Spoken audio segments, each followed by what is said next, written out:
ಮಾತಾಡೋದು ಕೈ ಚಿಕ್ಕ ಮಕ್ಳು ಥರ ಬಿಸ್ಕೆಟ್ ತಿಂತವಳೆ. 30 days challenge daily blog. So hi hello ನಮಸ್ಕಾರ ಎಲ್ಲರಿಗೂ, welcome back to my another blog guys. ಮತ್ತೊಂದು ಬ್ಲಾಗ್ಗೆ ಸುಸ್ವಾಗತ.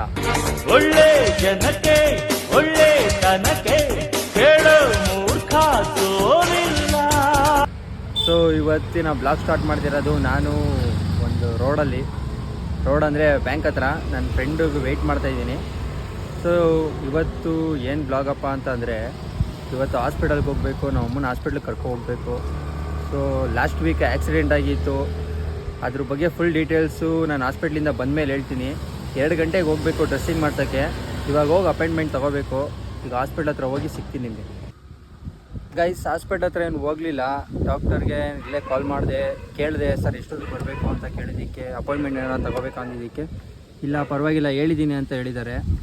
2 o'clock ಬನ್ನಿ ಅಂತ ಕರೆಕ್ಟಾಗಿ ಹೇಳಿದ್ದಾರೆ. 2 o'clock ಹೋಗಬೇಕು. ಸೊ ಇವಾಗ ಮನೆ ಹತ್ರ ಹೋಗ್ತಾಯಿದ್ದೀನಿ. ಫ್ರೆಶ್ ಅಪ್ ಆಗಿ ಟಿಫನ್ ಮಾಡಿಕೊಂಡು ನಿಮಗೆ ಆಮೇಲೆ ಸಿಗ್ತೀನಿ, ಓಕೆನಾ? ಓಕೆ ಗೈಸ್, ಸೊ ಹಾಸ್ಪಿಟ್ಲ್ ಹತ್ರ ಬಂದಿದ್ದೀವಿ. ಇವಾಗ ಒಳಗಡೆ ಅಮ್ಮನ್ನ ಕಳಿಸಿದ್ದೀವಿ ಡ್ರೆಸ್ಸಿಂಗ್ ಮಾಡ್ಸೋಕ್ಕೆ. ಡಾಕ್ಟರ್ ನೋಡ್ತಿದ್ದಾರೆ ಇವಾಗ.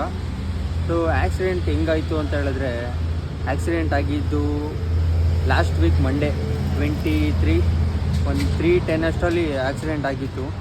ಸೊ ಆ್ಯಕ್ಸಿಡೆಂಟ್ ಆಗೋಕ್ಕೂ ಮುಂಚೆ ಮನೆಯಿಂದ ಹೊರಡ್ತಾರೆ. ಮನೆಯಿಂದ ಹೋಗ್ಬೇಕಾದ್ರೆ ನಾನು ಸ್ವಲ್ಪ ಟ್ರಿಗರ್ ಮಾಡ್ತೀನಿ ನಮ್ಮ ಅಮ್ಮಂಗೆ. ಸೊ ಹಿಂಗೆ ನನಗೆ ಕಾಸು ಬೇಕು, ನನಗೆ ಇಷ್ಟು ಬೇಕು ಅಷ್ಟು ಬೇಕು ಅಂತ ಕೇಳ್ತೀನಿ. ಅವ್ರು ಇಲ್ಲ ಹಂಗೆ ಹಿಂಗೆ ಅಂತ ಅಂದ್ಕೊಂಡು ಸುಮ್ಮನೆ ಹಂಗೆ ಮಾತಾಗುತ್ತೆ. ಸೊ ಅದಕ್ಕೆ ನಾನು ಸುಮ್ಮನೆ ಆಗ್ಬಿಡ್ತೀನಿ. ನಾವು ಊಟ ಮಾಡಿರಲ್ಲ, ಫೋನ್ ನೋಡ್ಕೊಂಡು ಕೂತಿರ್ತೀನಿ ಬೆಳಗ್ಗೆಯಿಂದ. ಒಂದು 2-3 hours ಸುಮ್ಮನೆ ಫೋನ್ ನೋಡ್ತಾನೆ ಇರ್ತೀನಿ. ಹೋಗ್ಬೇಕಾದ್ರೆ ಬೈದ್ಬಿಟ್ಟು ಹೋಗ್ತಾರೆ, ಏನು ಯಾವಾಗಲೂ ಬರೀ ಫೋನೇ ನೋಡ್ತಾ ಇರ್ತೀಯ ನೀನು, ಏನು ಓದಲ್ವಾ, ಏನು ಕೆಲಸ ಬೇರೆ ಏನು ಮಾಡಲ್ವಾ ನೀನು, ಎದ್ದು ಹೋಗಿ ಊಟ ಮಾಡು ಅಂತ ಹೇಳ್ತಾರೆ.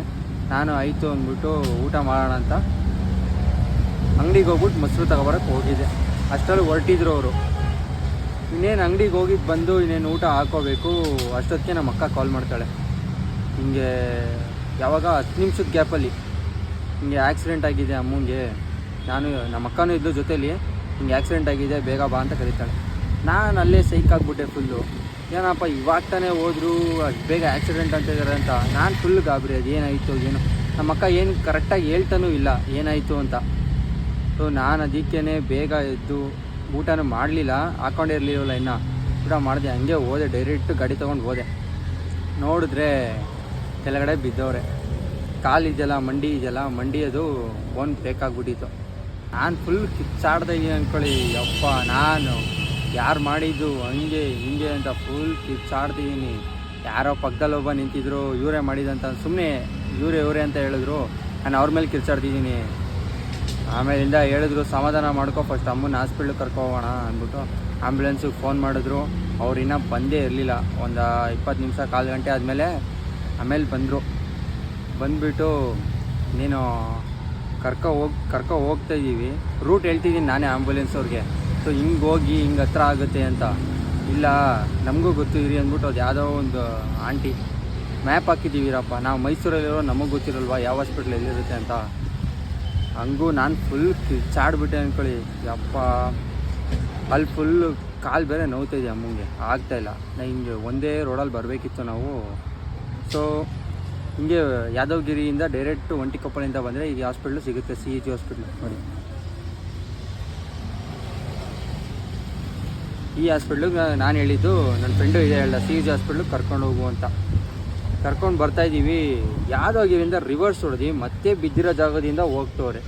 ಫುಲ್ಲು ಒಳ್ಳೆ ಸೈಕ್ ಆಗ್ಬಿಡ್ತು ನನಗಂತೂ. ನಾನು ಹೇಳ್ತಿದ್ದೀನಿ ಹಿಂಗೆ ಹೋಗಿ ಸ್ಟ್ರೈಟ್ ಹೋಗಿ ಹತ್ರ ಆಗುತ್ತೆ ಅದು. ಹಂಗೂ ಎಲ್ಲ ಫುಲ್ಲು ಬೆಳೆಸ್ಕೊಂಡು ಕೊನೆಗೆ ಹಾಸ್ಪಿಟ್ಲಿಗೆ ಬಂದ್ವಿ. ಬಂದಾದಮೇಲೆ ಬೇಗ ಟ್ರೀಟ್ಮೆಂಟ್ ಸ್ಟಾರ್ಟ್ ಮಾಡಿದ್ರು ಡಾಕ್ಟರ್. ಆಮೇಲೆ ನನ್ನ ಕರೆದ್ಬಿಟ್ಟು ಹೇಳಿದ್ರು, ಎಲ್ಲ ಎಕ್ಸ್ರೇ ಎಲ್ಲ ಆಯಿತು. ಸೊ ಎಕ್ಸ್ರೇ ಎಲ್ಲ ಆದಮೇಲೆ ಬಂದು ಕರೆದ್ಬಿಟ್ಟು ಹೇಳಿದ್ರು, ಹಿಂಗೆ ಬ್ರೇಕ್ ಆಗಿದೆಯಪ್ಪ ಬೋನು, ನಾನು ನಿಮಗೆ ಫೋಟೋ ಹಾಕ್ತೀನಿ ನೋಡಿ ಅದು ಏನಾಗಿದೆ ಅಂತ.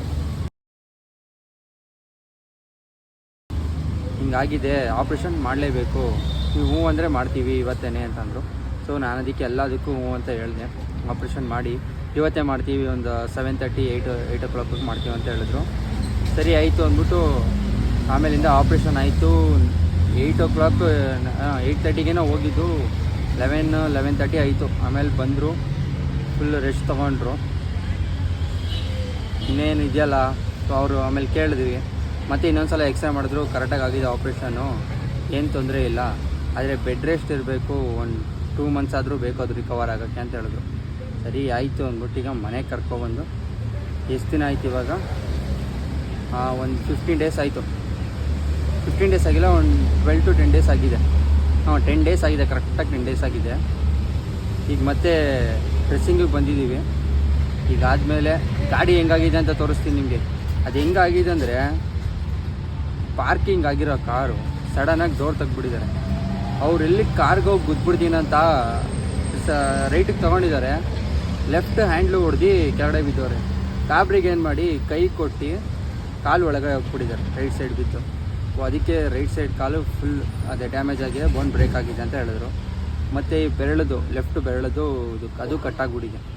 ಅದು ಒಂದು ಸ್ಟಿಚ್ ಹಾಕಿದ್ದಾರೆ. ನೈಲ್ಸ್ ಅದು ಉಗುರು ಬರೋ ಡೌಟ್ ಅಂತ ಹೇಳಿದ್ದಾರೆ, ನೋಡಬೇಕು. ಅದು ಬಿದ್ದೋಗುತ್ತೆ, ಆಮೇಲೆ ಬಂದರೂ ಬರುತ್ತೆ, ಇಲ್ಲಾಂದ್ರೆ ಇಲ್ಲ ಅಂತ ಹೇಳಿದ್ರು. ನಮ್ಮಮ್ಮ ಮತ್ತು ನಮ್ಮ ಅಕ್ಕ ಇಬ್ಬರು ಒಟ್ಟಿಗೆ ಹೋಗಿದ್ದು. ಸೊ ಯಾವ ದೇವ್ರು ಕಾಪಾಡ್ದೋ ಗೊತ್ತಿಲ್ಲ, ನಮ್ಮ ಅಕ್ಕಂಗೆ ಏನೂ ಆಗಲಿಲ್ಲ ಸದ್ಯಕ್ಕೆ. ಅವಳು ಬಿದ್ದು ಹಂಗೆ ಆ ಕಡೆಯಿಂದ ಗಾಡಿಯಿಂದ ಅವಳು ಆಚೆ ಬಿದ್ದುಬಿಟ್ಟಿದ್ದಾಳೆ, ಅದಕ್ಕೆ ಅವಳಿಗೆ ಏನೂ ಆಗಿಲ್ಲ. ನಮ್ಮಮ್ಮ ಅಲ್ಲೇ ಬಿದ್ದು ಗಾಡಿ ಕೆಳಗೆ ಕಾಲು ಕೊಟ್ಟಿದ್ರಲ್ಲ, ಸೊ ಗಾಡಿ ಕಾಲ ಮೇಲೆ ಬಿದ್ದುಬಿಟ್ಟು ಹಂಗಾಗಿತ್ತು. ಸೊ ನಿಮಗೊಂದು ಸಜೆಷನ್ ಕೊಡ್ತೀನಿ ನಾನು, ಪಾರ್ಕಿಂಗ್ ಆಗಿರೋ ಕಾರ್ ರೋಡ್ ಸೈಡಲ್ಲಿ ನಿಂತಿರಿ, ಎಲ್ಲೇ ನಿಂತಿರಲಿ, ಅದ್ರ ಪಕ್ಕ ಹೋಗ್ಬೇಡಿ, ಆದಷ್ಟು ದೂರನೇ ಹೋಗಿ. ಸೊ ಅವ್ರು ಯಾವಾಗ ಡೋರ್ ತೆಗಿತಾರೆ ಅಂತ ಹೇಳೋಕ್ಕಾಗಲ್ಲ. ಸೊ ಮತ್ತು ಕಾರವರು ಹಿಂದೆ ಮುಂದೆ ನೋಡ್ಕೊಂಡು ಡೋರ್ ತೆಗಿಬೇಕು. ಸೊ ಈಗ ಮೇನ್ ರೋಡಲ್ಲಿ ನಿಂತಿರೋ ಎಲ್ಲರೂ ನಿಂತಿರಲಿ, ಅವ್ರ ಫ್ರಸ್ಟ್ರೇಷನ್, ಅವ್ರ ಟೆನ್ಷನಲ್ಲಿ ಸುಮ್ಮನೆ ಸಡನ್ನಾಗಿ ಡೋರ್ ತೆಗಿತಾರೆ. ಈ ಥರ ಹಿಂಗಾಗುತ್ತೆ. ಸೊ ಹುಷಾರಾಗಿ ಓಡಾಡಿ, ಇಷ್ಟು ಹೇಳ್ತೀನಿ ನಾನು. ಓಕೆನಾ? ಈಗ ದುಡ್ಡು ಬರಂಗೆ ಮಾಡೋದು ಹಾಯ್ ಮಾಡಿ. ಆಯ್ತು ಫುಲ್ ರೆಡಿ ಆಗಿಬಿಟ್ಟೈತಿ ಇವಾಗ ನಮ್ಮಮ್ಮ.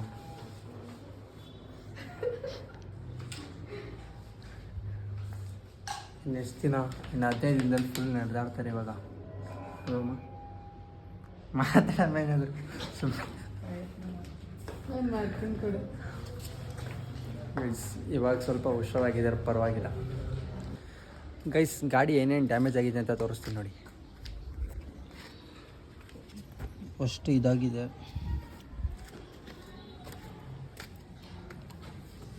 ನೋಡಿ ಇದು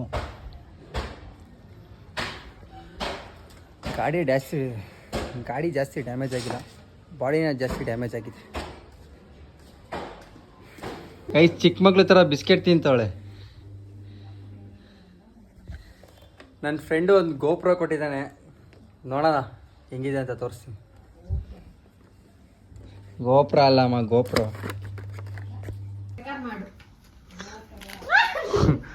ವೈಟಾಗಿ ಕಾಣಿಸ್ತಿದ್ದೀನಾ? ಬಾ ಹೇಳು, ಬಾ ಇಲ್ಲಿ ಕ್ಯಾಮ್ರಾ ಮುಂದೆ. ಚೆನ್ನಾಗಿ ಕಾಣಿಸ್ತಿದೆ, ತೋರಿಸಿಲ್ಲ ಅಂದರೆ ತೋರಿಸ್ಬೇಡ ಅಂತಿದ್ದಾಳೆ.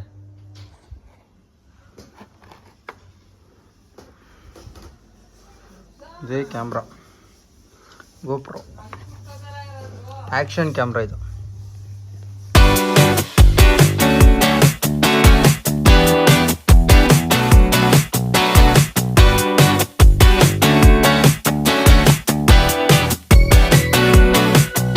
ನೋಡಿ ಇಲ್ಲಿ ಏನೇನೋ ಕೊಟ್ಟವ್ರೆ.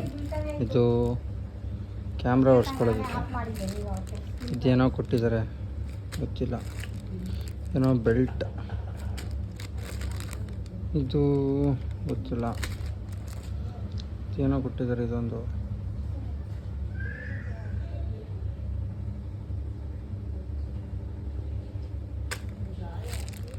ಇದೊಂದು ಕೊಟ್ಟಿದ್ದಾರೆ, ಇದೇನೋ ಅದು ಗೊತ್ತಿಲ್ಲ.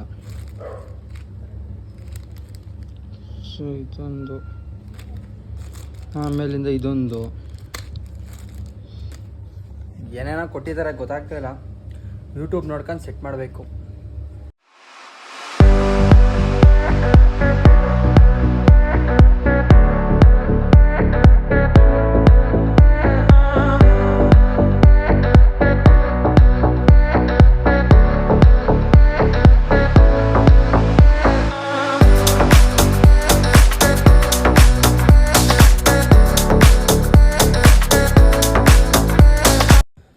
ಓಕೆ ಗಾಯ್ಸ್, ವಿಡಿಯೋನ ಇಲ್ಲಿಗೆ ಎಂಡ್ ಮಾಡ್ತಿದ್ದೀನಿ. ವಿಡಿಯೋ ಇಷ್ಟ ಆಗಿದ್ದರೆ ಲೈಕ್ ಮಾಡಿ, ಶೇರ್ ಮಾಡಿ, ಸಬ್ಸ್ಕ್ರೈಬ್ ಮಾಡಿ ಮತ್ತು ಕಾಮೆಂಟ್ ಮಾಡಿ.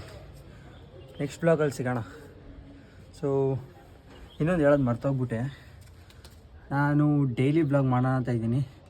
30 days ಚಾಲೆಂಜ್ ಡೈಲಿ ಬ್ಲಾಗ್ ನೋಡೋಣ ಆಗುತ್ತೋ. ಟ್ರೈ ಮಾಡ್ತೀನಲ್ಲ, ಮಾಡೇ ಮಾಡ್ತೀನಿ. ಓಕೆನಾ? ನೆಕ್ಸ್ಟ್ ಬ್ಲಾಗಲ್ಲಿ ಸಿಗೋಣ. ಬಾಯ್ ಬಾಯ್.